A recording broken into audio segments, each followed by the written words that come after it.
Video 10.1 Weekly Context. Hello everyone and welcome to week 10. Our focus for this week is the second round of sharing and critique. We're getting close to the end now, and this is where the final stages of the design cycle start to take shape. Now, our inspiration going into this week comes from our friends at Paperleaf, who have provided us with a free poster of the principles of graphic design. I thought this might be suitable for this week because as you work on the final revisions in your projects, it's important to be reminded of how the principles of design should influence your work.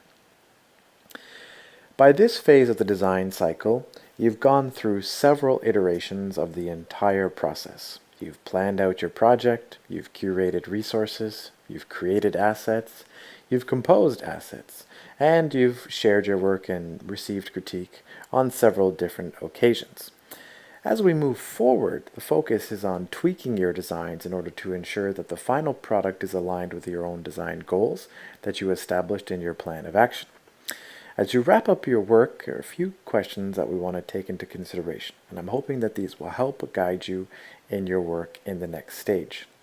The first one is, what is the relationship between the audience, the content, and the design? This is a question that you've probably been thinking about throughout the process, but we're going to pay some specific attention to here. The second question is, what challenges remain in how you work on your design artifacts? These challenges could be technical in nature, they could be design in nature, or they could be just dealing with inspiration. The third question is, at what point are we finished? At what point can you say that your design artifact is complete? So we're going to talk about each one of these things. As you can see, these questions focus on the aspects that should be taken into consideration as you prepare your work for publication and sharing, which is the next thing that we're going to do in our showcase. Now, as we come to the final stage of our work, it's important to take a look back at the reason for what we're doing. In this regard, we can give consideration to what the relationship is between the audience, the content, and the design. As noted by Marshall McLuhan, the form of a medium is always more important than its content. An example that he provides is a newspaper. He suggested that people get into a newspaper like a hot bath. Now, to explore this a little bit further, you can take a look at our case study / example for the week. But essentially, the idea here is that the medium is the message, which suggests that the experience of reading a newspaper is an immersive experience and engaging for the viewer. So this is the relationship between the audience, the content, and the design. If we follow this line of thinking, what is emphasized is how the audience experience the form of your visual design. So let's take a look at a quick example. If you were to create a movie, as one of your design pieces, you should also have been thinking about who is going to be watching the movie, what format they're going to be watching it on. For example, how are they going to view it? Are they going to look at it on a tablet, a phone, an HD TV, or their desktop perhaps? You also need to be thinking about where they're going to be watching it. Are they going to be watching it at home, during their commute? Are they going to be watching it at work? These are all things that we need to take into consideration. Finally, think about why they're watching it. Is it to escape? Is it to get information? Is it to be distracted? These are all things that we can think about when we're articulating our design goals, and if we haven't thought about, can go back and take into consideration after the fact. Essentially, what you're considering is that the experience that the individual has in terms of interacting with your piece. It might be a little extensive to think about whether or not somebody will watch your movie in a cubicle or on a toilet. However, the where of the experience is just as important as the what. And as a designer, you should include elements that are focused on the user experience. Let's take another look at a different example. If you create an infographic, your focus may be on the information that is presented and how the visual elements help to provide focus or emphasis on specific ideas. You should give consideration to the platform as well as the message that's being included in the infographic. So this is the what and the how. You also need to think about where the person is going to be experiencing the infographic. Is it going to be on a mobile device, a desktop, in print? For each case, the form of the artifact will influence how you handle elements of line, color, scale, and other things. To keep in mind, What we're looking at here is the user experience. This goes back to what we talked about previously about user-centered design, and always keeping this in the back of your mind when you are putting together visual artifacts. Understanding the relationship between audience, content, and design also causes us to think more deeply about how the principles of design are being used to engage the viewer in an experience. As noted by Steve Jobs, design is not just what something looks and feels like, design is how it works.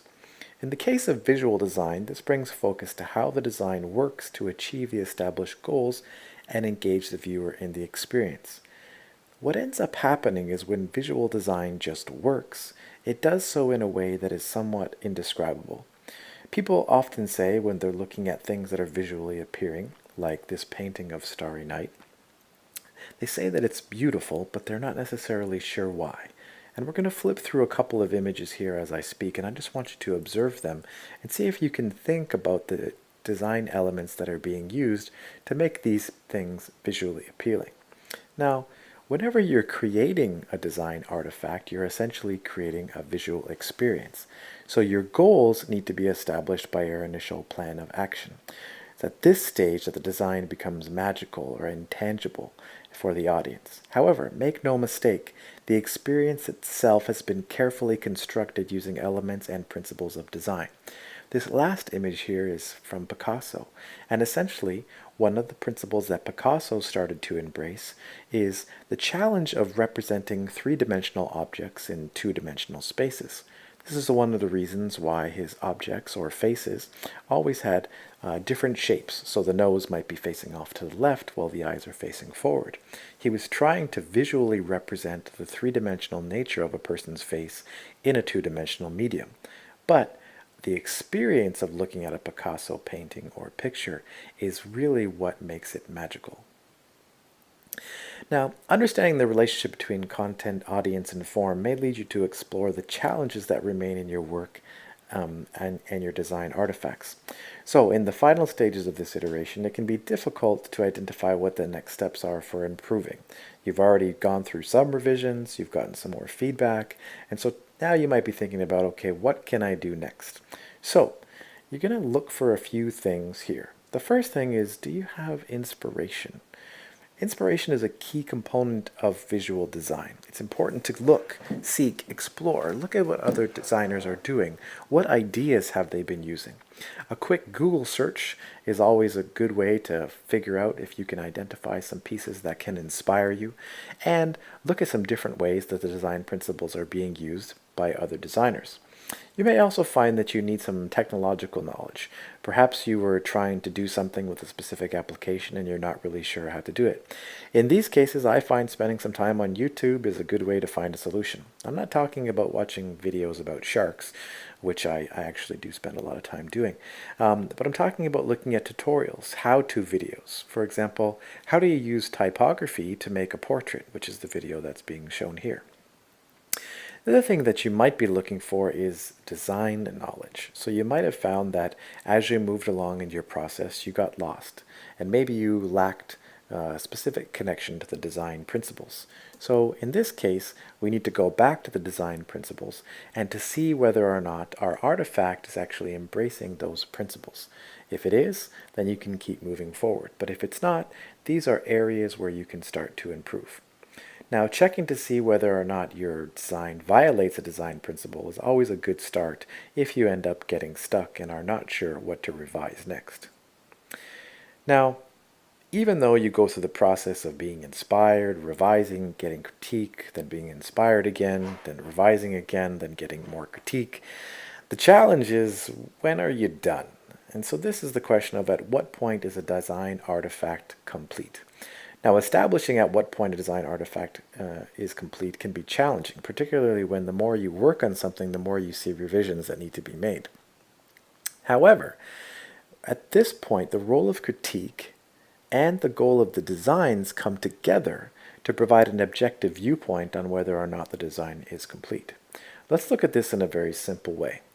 If you have created an image, for example, a picture of something, and you want the user to experience, what ends up happening is you send the image to the user.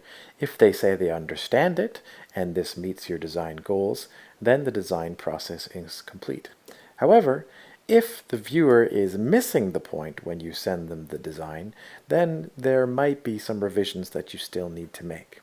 Essentially, the beauty of good design is that it appears obvious and that the reaction of the viewer will be the greatest indication of the completion of your work.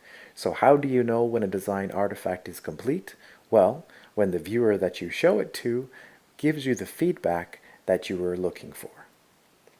Now, once you get to the stages you've gone through the design cycle, you've had several iterations of critique and revision, it's time to give consideration to the publication and sharing of your work, which will lead to our next step, which is the showcase of our community. So to guide you in this phase, I'd like you to explore the following. And again, as we move forward, these are questions that you should actively explore, not just watch in the context of this video and think about. The first one is, how are you going to showcase your work with the class? There are many different ways that this can be achieved. However, as a point of reminder, you should consider the principles of accessibility as well as format that is most appropriate to the mediums that you have been working in. So, for example, if you've been working in the medium of video, you need to pick a format that is both accessible and available to people. As noted, the ultimate goal is to provide a meaningful experience for the viewers in order to maximize the impact of the visual design. Second, as you begin to reflect on the process you have participated in over the context of this course, you might want to give some consideration to what aspects of your learning that you want to emphasize. The showcase of your work doesn't necessarily mean you need to showcase all of your best things. Actually, you shouldn't only show us your successes. Instead, you should be providing us with a glimpse of your process, including your successes and your failures along the way. Remember, design is trial and error and mostly error, and we need to be transparent in this process. This will help to bring life and a story to your design pieces that will make them more engaging during our showcase. Finally, it's my hope that your experience in this course will encourage you to continue to pursue knowledge and experiences related to graphic design, digital technology, and learning. Following from this, you should give some active consideration to how designers can synthesize their design knowledge and skills. What this means is that if in this course you've learned how to shoot and edit photographs, as well as work with typography, what would be a way that you could combine these two skills in your future work?